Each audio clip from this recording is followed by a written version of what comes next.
Molga o'xshab yotisham jonga tegdi to'g'risi. Ko'chaga chiqib arava tortay desam, benzin qimmat. Qaniydi hozir shu paytda rahbar bo'lib qolsam-da. Men hammasi kutib o'tirardi. Sekretardan ishchilarim, voy.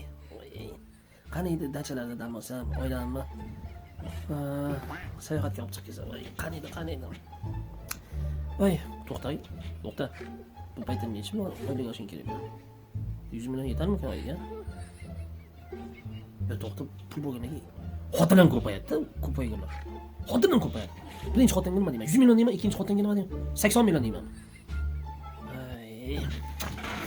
Necha pul desam ekan, 80 million, 100 million. Boshim qotib ketdi. Boshliq bo'lsam qiyin bo'ldi. Bosh og'rib ketdi.